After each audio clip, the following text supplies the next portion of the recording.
Hello and good day. Mike Adcock with an update on severe cyclonic storm Lehar in the Bay of Bengal. This brief is based on the 0600 Zulu India Meteorological Department advisory from the 25th of November. Take a look at the satellite loop. Do see a central dense overcast that is deepening there off to the west of the Andaman and Nicobar Islands. Outflow, though, aloft is well established. Do see some signs of some vertical wind shear.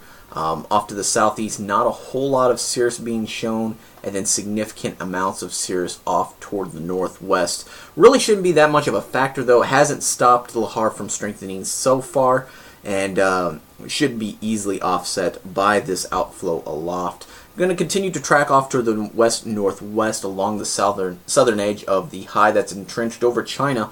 After about day 3, should start to see a shift toward the northwest in response to an approaching shortwave trough. Looking at the India Meteorological Department's 06 Zulu information, this is as of 11:30 a.m. India time.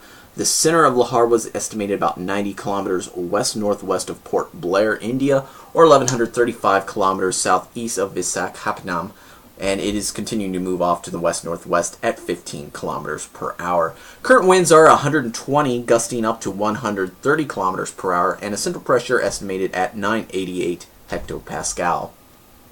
Take a look at the Dvorak analysis. Right now looking at borderline 3.5 to a 4. 4 is generally considered the magic number to be considered a typhoon or hurricane strength.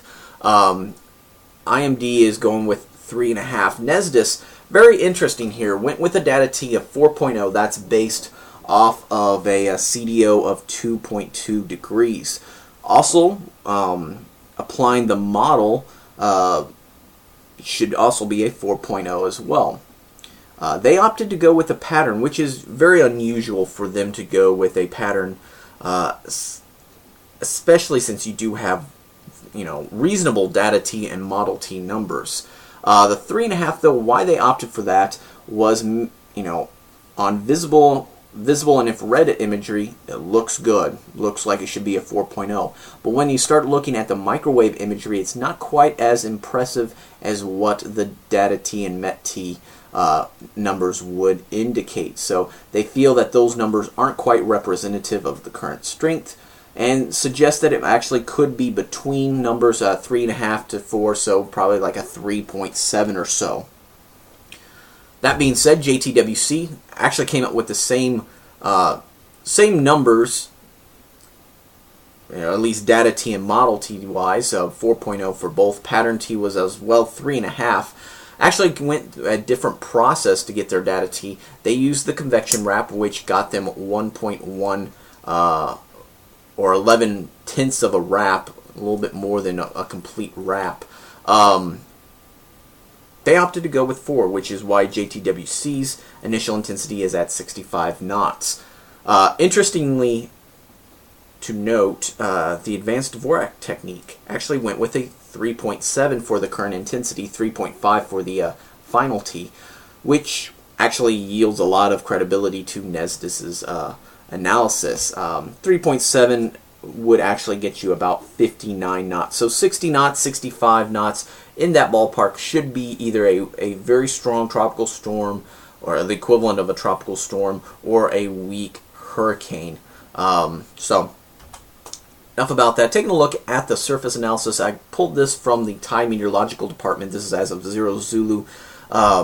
See the center of Lehar there, over the Andaman and Nicobar Islands, starting to move off to the west-northwest. Again, very, very strong area of high pressure entrenched over China. That's going to keep it in this west-northwesterly movement. Do have this trough, though, that's on the west side over the Arabian Sea. That's going to be moving eastward and should influence Lehar to start shifting more northwestward as we get into Wednesday and Thursday. Taking a look at India's official track forecast, currently this is a severe cyclonic storm expected to very soon intensify to a very severe cyclonic storm and continue over the Bay of Bengal. Right now looking for landfall to be Thursday the 28th, around noontime or early afternoon. Now, that being said, I do want to pull up have the 11:30 a.m. India time bulletin from the India Meteorological Department. And a couple things I want to share with you. First off, there is a cyclone warning out for the Andaman and Nicobar Islands. This is a red message. What they're saying there, rainfall, looking for isolated heavy to very heavy rainfall over the next 24 hours, decreasing thereafter. Still the chance of squally conditions across the islands with gusts up to 100 kilometers per hour. That should persist for the next 6 hours and start to weaken. During that same time frame, storm surges of up to a meter above the normal astronomical tide should be expected. And expect the sea conditions to be high to very high, and that will impact any fishing operations going on. At the same time, do have a cyclone alert for Andhra Pradesh and Odisha. This is the yellow message. Looking again for Wednesday to Thursday, deteriorating weather there. Moderate rainfall starting Wednesday afternoon. This is the 27th over Andhra Pradesh and Odisha. Expecting that to intensify overnight, and then Thursday expecting heavy to very heavy rain.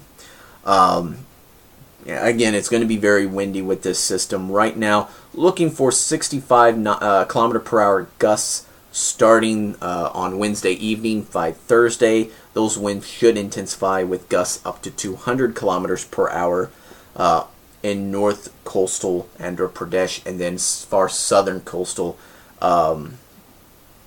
Odisha. Sea states are going to be extremely rough, though, during landfall. Storm surge guidance, they have not provided any at this point. That's going to be included once we get into the warning stage.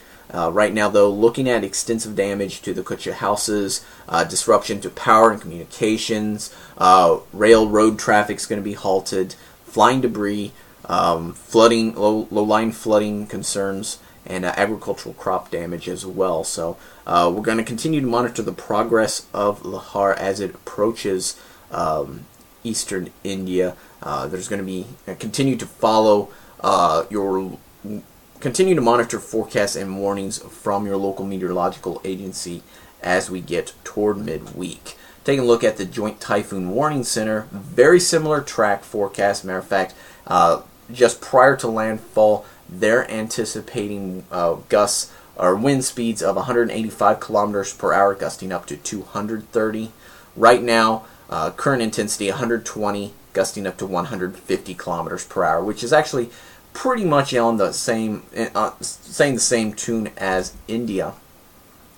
One thing of note from the track guidance, notice the UK Met starting to turn this almost due north after day 3, and that's with that approaching trough. So right now there is there is gaining concern with the track. Is the confidence going to go down? And that may be a factor. So we're going to continue to monitor that. But really, everybody along Andhra Pradesh and Odisha should continue to monitor the progress of this storm.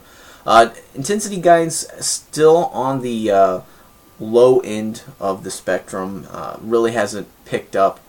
I think that actually JTWC and IMD have a pretty good handle on this system, so we'll focus on that. Surface weather plots show, again, very windy conditions and heavy rain continuing to affect the Andaman and Nicobar Islands. Taking a look at Port Blair.